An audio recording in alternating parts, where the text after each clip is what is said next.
Assalamualaikum warahmatullahi wabarakatuh. Nama saya Rifki Bayu Prayogo, NIM 217 0302 348, kelas A2.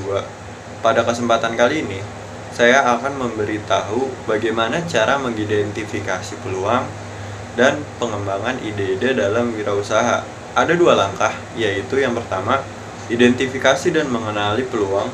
Yang kedua, mencari gap atau celah di pasar dan membangun ide-ide. Pertama, identifikasi dan mengenali peluang. Ada 4 langkah dalam identifikasi dan mengenali peluang, yaitu yang pertama, prinsip untuk menarik peluang diidentifikasi berdasarkan kualitas esensial. Ada 4, yaitu atraktif, tepat waktu, mengakar, dan tahan lama. Yang kedua, tren lingkungan bisnis diobservasi untuk mengidentifikasi GAP, peluang bisnis, dan ide-ide baru. Ada 4, yaitu kekuatan ekonomi, kekuatan sosial, kemajuan teknologi, perubahan politik, dan regulasi. Yang ketiga, karakteristik personil wirausaha dikenali untuk mengidentifikasi kesenjangan bisnis. Ada 4 karakteristiknya, yaitu pengalaman, faktor kognitif, jejaring sosial, dan kreatif.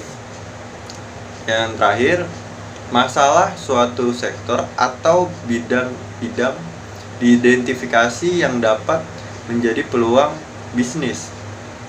Ada 7 masalah, yaitu sarana dan prasarana, terus SDM, komunikasi dan publisitas, kebijakan dan peraturan dalam lingkungan negara dan daerah.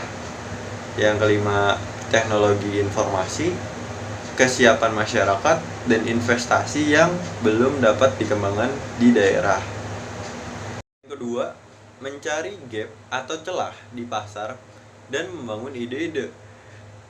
Yang pertama itu metode diidentifikasi untuk membangun ide-ide bisnis.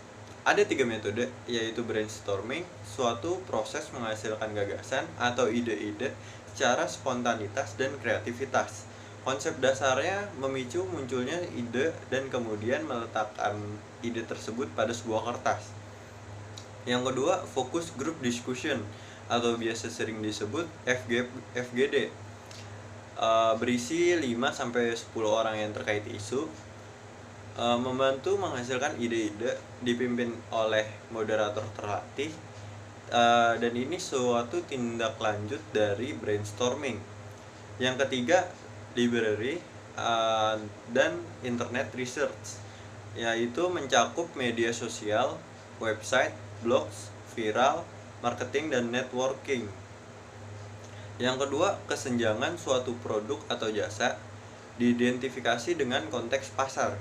Ada 3 kesenjangan, yaitu kesenjangan pasokan, kesenjangan kualitas, dan kesenjangan akses. Selanjutnya ada strategi mengisi gap pasar diidentifikasi berdasarkan hasil analisa kesenjangan. Ada 4 strategi, yaitu penetrasi, menjual lebih banyak produk di pasar yang ada. Yang kedua, pengembangan pasar, menjual produk yang ada di pasar baru, baik segmen geografis atau yang baru. Yang ketiga, diversifikasi, menjual produk baru di pasar baru. Yang keempat, pengembangan produk, menjual produk baru yang sudah ada di pasar. Selanjutnya ada tipe ide-ide diidentifikasi berdasarkan solusi-solusi yang ditawarkan.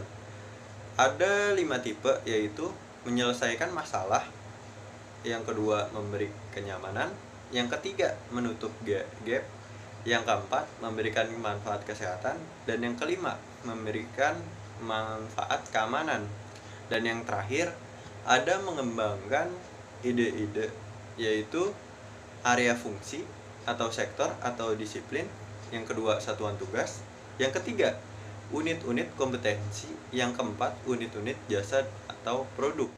Demikian penjelasan saya mengenai bagaimana cara mengidentifikasi sebuah peluang dan pengembangan ide-ide dalam wirausaha. Sekian, terima kasih.